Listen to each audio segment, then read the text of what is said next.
Hello everyone, my name is Inkasala Ayani and I'm a student of NIT and this is my assignment project. Welcome back to my channel if you're new. In today's video, we're diving into MongoDB to learn how to update and delete documents using JavaScript. Don't forget to like, share and subscribe. Now, let's get started with our update query. Now, in the first line of code, we're basically defining our function named update1 using the async function.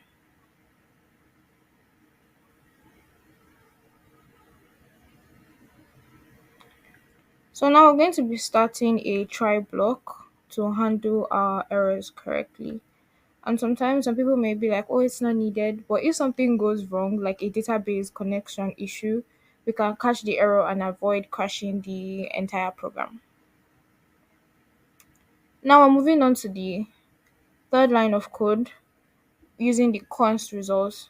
Here we're literally just calling the update one name Christian on the collection to update that one document. And we're also going to be using the set operation here to update only the age since we're changing the age of Christian from 24 to 33.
Now we're going to be using the console log function, which is basically to print results. So we're going to be printing the number of updated documents here using console log.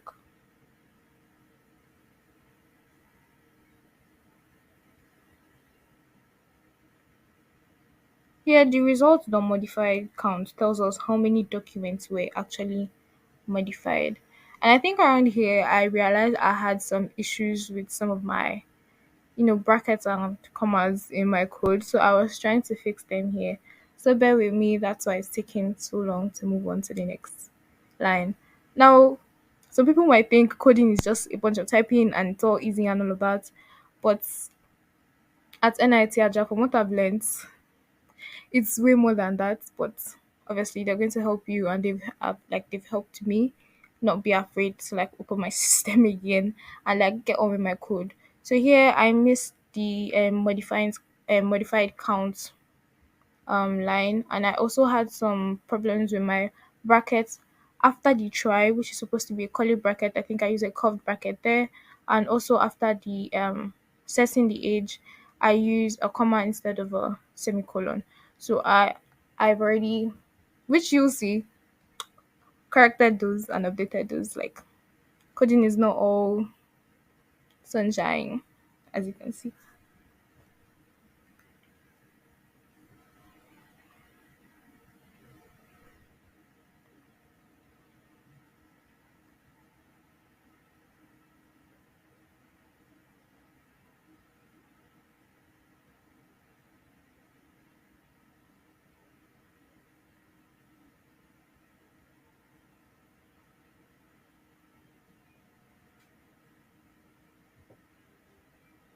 Now we're done with correcting the code and all, we're going to be using the catch error. This catches any error that occurs during execution. like print an error message if something goes wrong. And why it is needed, it prevents the program from crashing if the database collection fails or the query is incorrect, like as a whole. So we're basically using this to like save ourselves from more stress.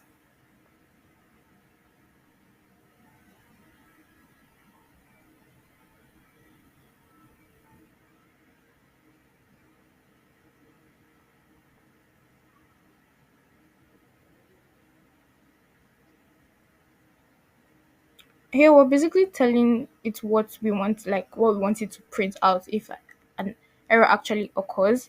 So here we're like error updating documents failed or something, like just error updating documents. So if we see that, we know it did not work, like there was an error. So that's just basically what we're doing here.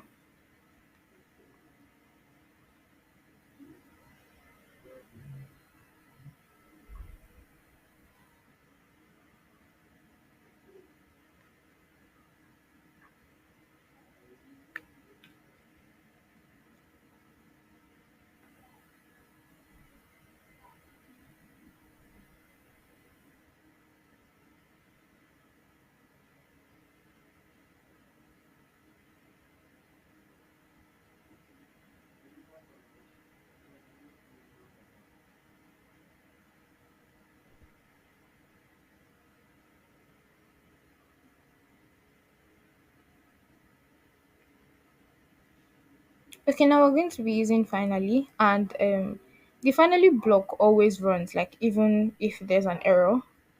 It closes the MongoDB connection, uses the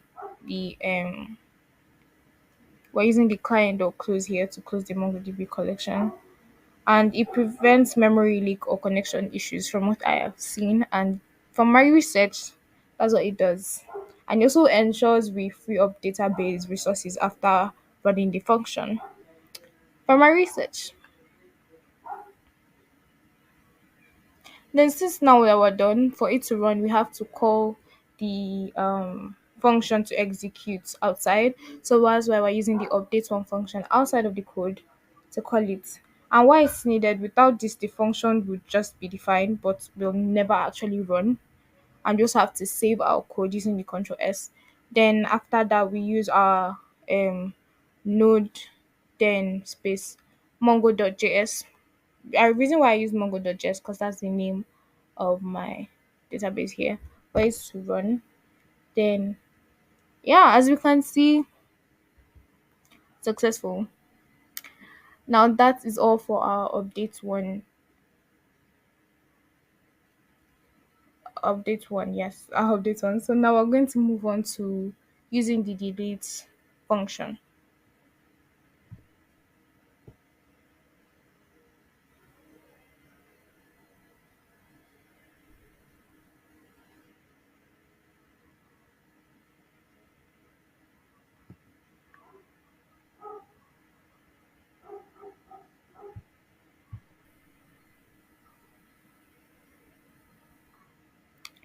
Next, we're going to be deleting a document where the name is Quadri, and we'll be using the delete one method for this. This was basically really fast because I already got a hang of it from typing the delete one function from the update one function. But it's basically the same thing, just here we're not going to be using set to like modify only the age, because here we're just going to be using the name because that's what we want to delete, and that is quite okay for the code. Like that's enough information for the code. So we use the delete one to remove only the first matching document with the name Quadri. Then the delete count tells us if a document was actually removed.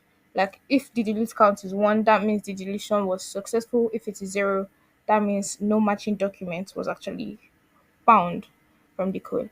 But every other thing is exactly the same thing from the update one query.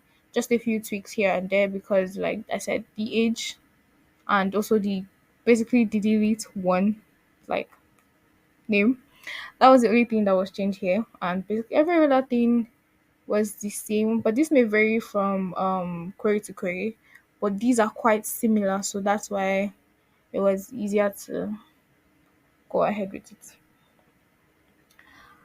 And now that's how you update and delete documents in MongoDB. If you've never heard about this, I hope I was able to help you understand it a bit. And if you feel like you guys had any other confusion, or you feel like I was doing something wrong in my code, please let me know, let me learn, and leave a comment down in the comment section below. As you can see here, you guys will always call it outside of the code so it can run. Thank you for watching. Bye, guys.